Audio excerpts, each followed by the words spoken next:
3 araw bago ang kabilugan ng buwan, aksidente kong narinig ang pag-uusap nila Lola at ng aking tiyahin na parehong pamilya ng papa ko. Hindi ko narinig ang buong detalye ng kanilang pinag-uusapan dahil kagaya nga ng sinabi ko ay aksidente lang ang lahat, ngunit isa lang ang malinaw sa akin. May tinatagong lumang lihim ang aking lola. Ang bagay na iyon ay nagpatama sa akin ng kuryosidad. Marami pong katanungan ang bumabagabag sa isipan ko. Ano nga ba ang lumang lihim ni Lola? Bakit kailangan pa nilang pasikretong pag-usapan ang mga bagay na iyon? At kung hindi ako nagkakamali ng pandinig, ang lihim ni Lola ay lihim na bawal malaman ng ibang tao at maging kaming mga apo niya. Malalim na napabuntong hininga na lamang ako dahil sa isiping iyon. Kilala ako sa aming lugar sa pangalan na Ria. Pero Marian talaga ang buo kong pangalan. Ngunit dahil hindi ko naman daw kahawig ang artistang si Marian Rivera, ay tinawag na lamang nila akong Ria. Nakakatampo na nakakainis, hindi ba? Ngunit alam niyo po ba kung ano pa ang mas nakakainis? Iyon ay ang tinamaan ako ng kuryosidad kung ano nga ba talaga ang lumang lihim ni Lola. Sa edad na 84 anyos ay hindi ko maitatanggi na may kakaibang tinataglay na lakas pa rin ang aking lola. Mapagmahal ang lola ko at maalaga, lalo na sa aming mga apo niya. Malapit din ako sa kanya, lalo na at sa amin siya nakatira. May katandaan man si Lola, ngunit hindi kagaya ng ibang mga matatanda ay malakas pa siya. Sa katunayan nga ay nakakapagluto pa si Lola, nakakapaghugas ng pinggan at minsan pa nga ay nagtatanim pa ito ng mga gulay sa aming bakuran.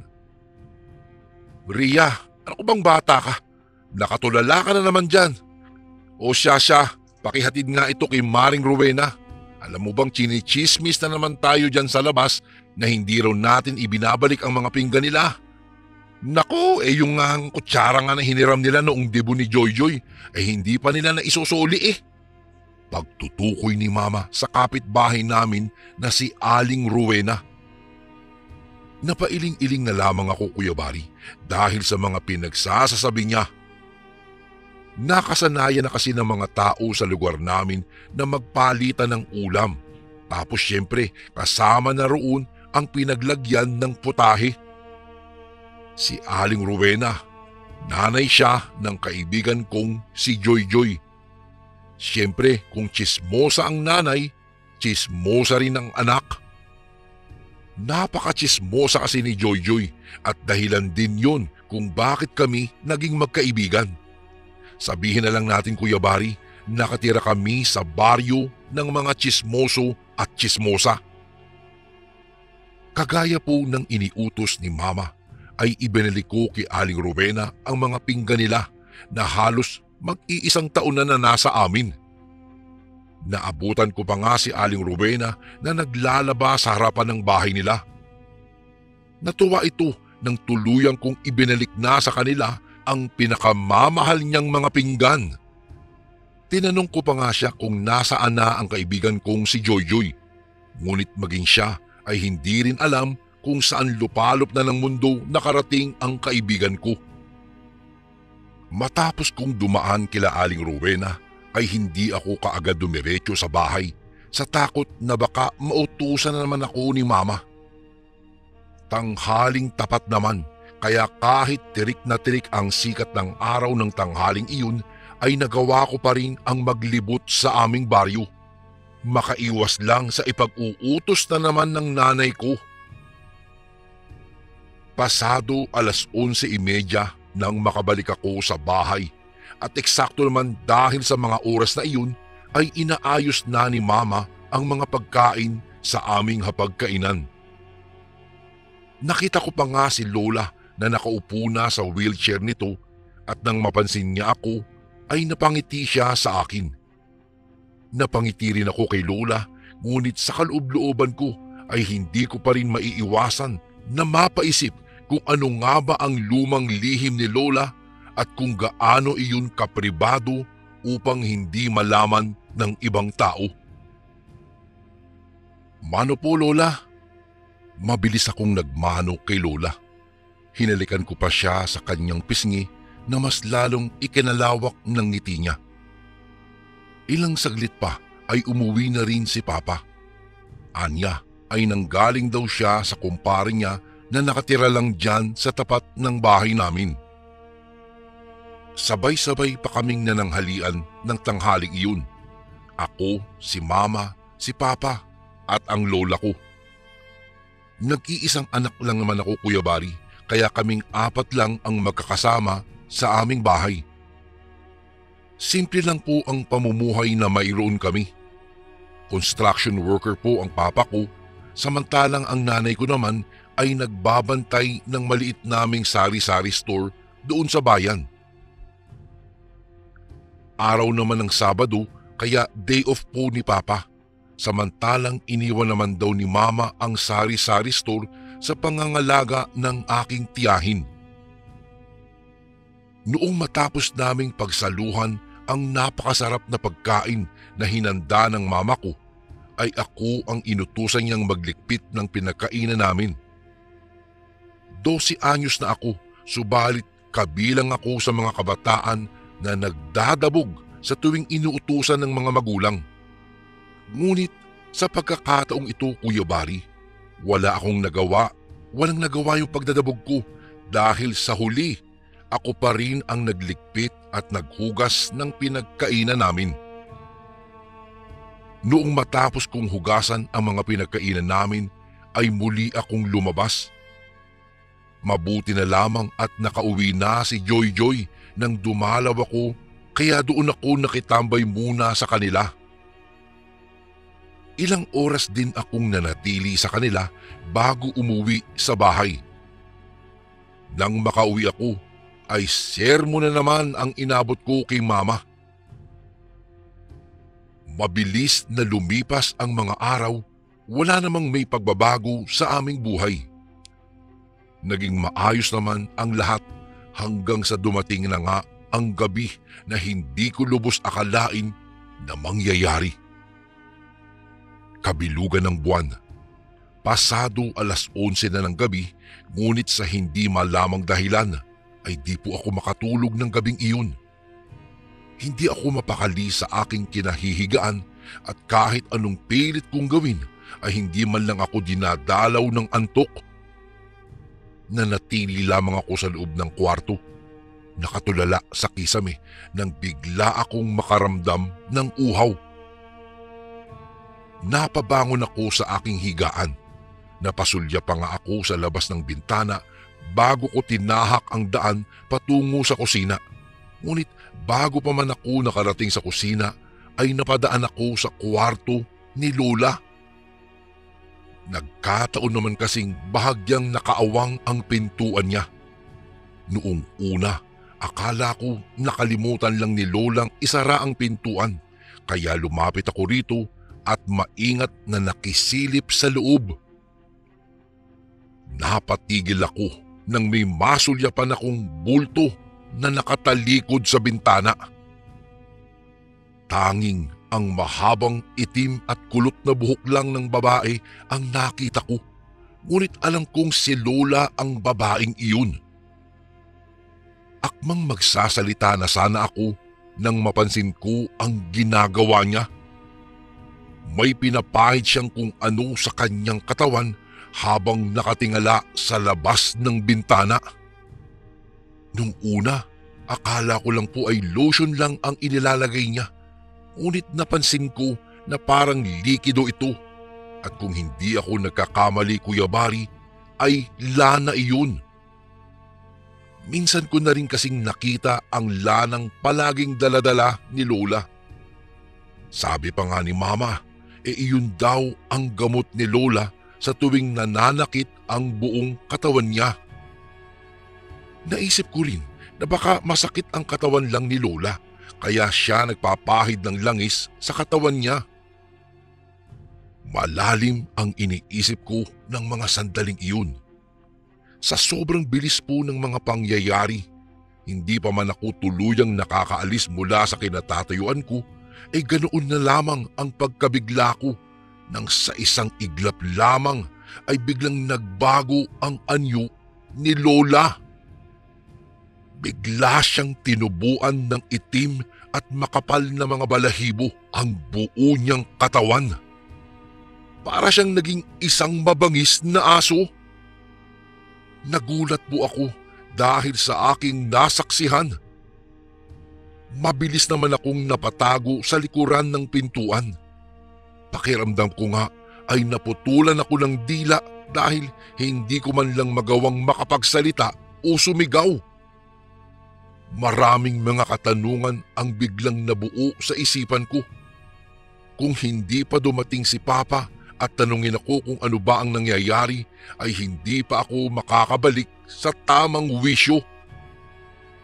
Muli akong napasulyap sa kwarto ni Lola, ngunit ni anino niya ay wala na akong nakita pa.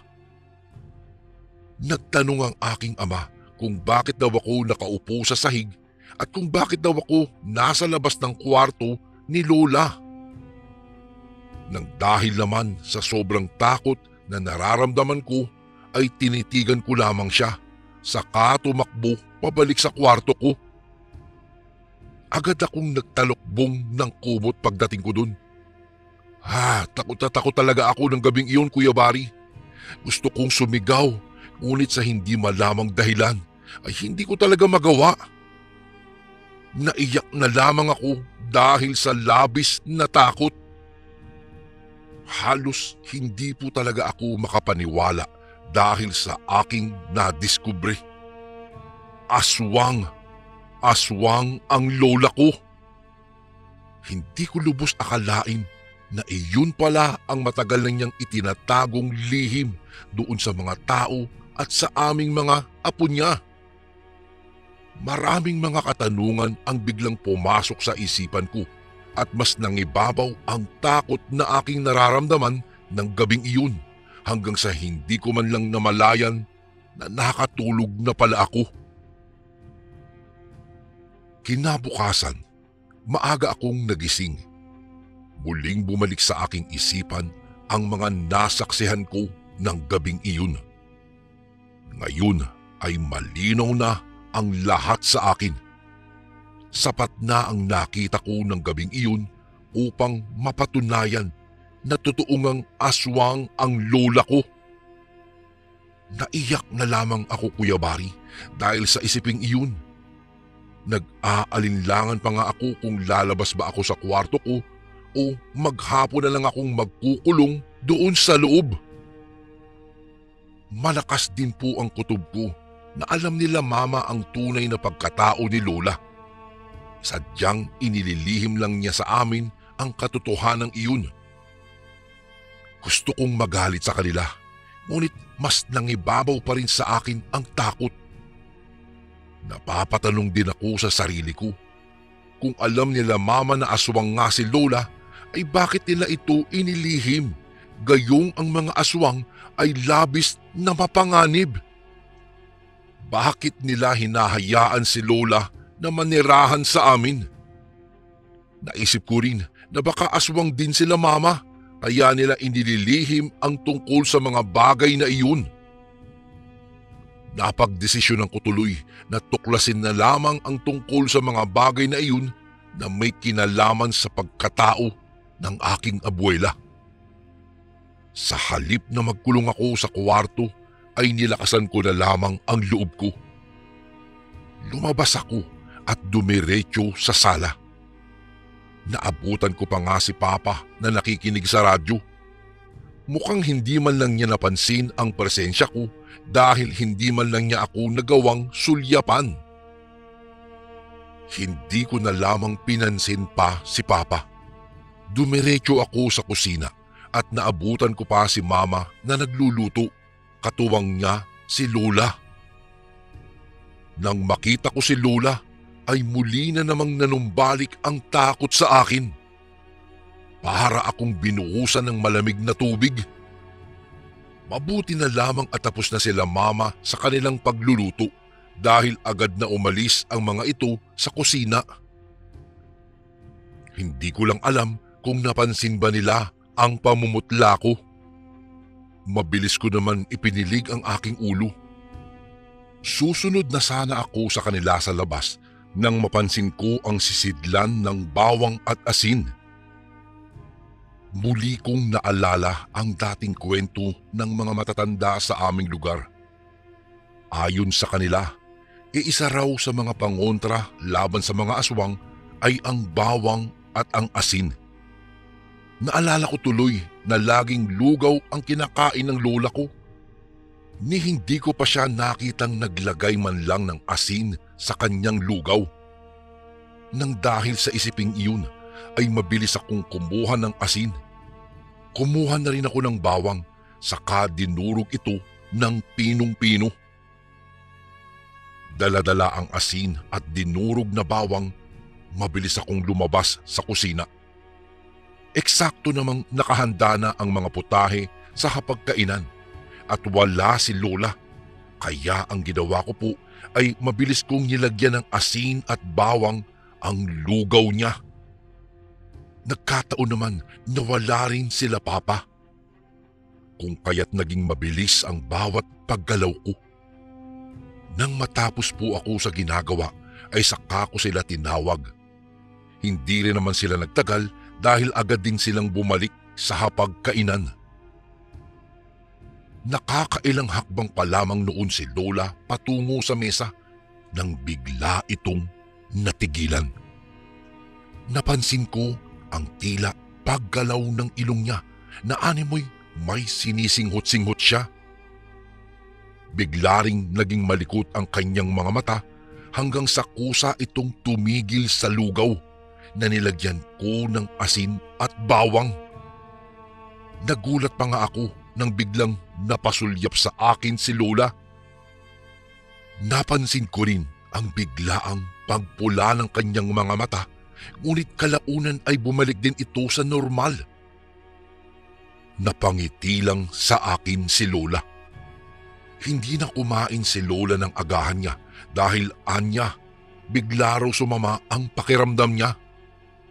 Sinamahan pa nga siya ni Papa pabalik sa kwarto niya, samantalang nagpatuloy naman kami ni Mama sa aming pagkain. Takang-taka din si Mama kung bakit biglaan daw sumama ang pakiramdam ni Lola. Hindi lamang talaga ako umiimik. May bahagi rin sa akin na natutuwa dahil nakumpirma kong hindi kagaya ni Lola ay normal na tao ang mga magulang ko. Noong sumunod na araw, biglang umusbong ang kalunos-lunos na balita sa aming lugar na may ilang mga tao raw ang natagpuan sa ilang liblib na bahagi dito sa aming lugar. Nang dahil po sa balitang iyon, Kuya Bari, agad na pumasok sa isipan ko si Lola. Aswang si Lola at siya lang ang taong pinaghihinalaan ko na gagawa ng nakakakilabot na pangyayaring iyon. Bigla naman akong nakaramdam ng galit at takot kay Lola. Hindi ko lubos akalain na halimaw pala ang matagal na naming kasakasama sa bahay at itinuturing naming kapamilya. Simula po nang madiskubre ko ang lihim ni Lola ay hindi ko maitatangging nagbago na ang mga ikinikilos ko. Madalas ay dumidistansya na ako sa kanya at hindi nagpapaiwan sa bahay na siya lamang ang tanging kasama. Iniiwasan ko talaga si Lola at hindi ko rin siya kinakausap. Mukhang napansin naman nila ang pagbabago kong iyon. Ilang beses pa ako tinanong ni Papa kung may problema raw ba ako, ngunit lagi ko siyang sinasagot na wala po. Isang hapon, tuluyan akong hinanap ni Papa at tinanong ulit ako kung ano ang problema. Iniiwasan ko pa ang mga katanungan ni Papa, ngunit sa huli ay napaamin niya rin ako. Kung kaya't tuluyan kong naibunyag sa kanya na alam ko na ang tinatagong lihim ni Lola na nagpabigla sa kanya. Pa, alam ko na po ang lihim ni Lola. Pag-amin ko kay Papa. Nagulat ang aking ama dahil sa aking itinuran. Napabuntong hininga pa siya at sinimulan niyang ikuwento ang buhay at pagkatao ng aking abuela. Ayon kay Papa, wala naman daw talaga kaming dugong aswang. Nayanggaw lang daw si Lola dahil sa kaklase nitong isang aswang. Nang mga panahong daw iyon, dalaga pa lang si Lola. Huli na nang malaman ng mga magulang niya ang tungkol sa mga bagay na iyon dahil tuluyang naging aswang ang lola ko. Hindi raw naging madali ang buhay ni Lola, lalo na noong unang gabi matapos siyang mayanggaw. Nahihirapan siyang kontrolin ang pagiging isang aswang na niya. Inamin din ni Papa na maraming mga inosenteng tao na ang naging biktima dati ni Lola, ngunit kalaunan daw ay nakontrol naman daw ni Lola ang pagiging isang aswang niya, maliban na lamang sa pagbabagong anyo nito tuwing gabi at sa tuwing bilog ang buwan.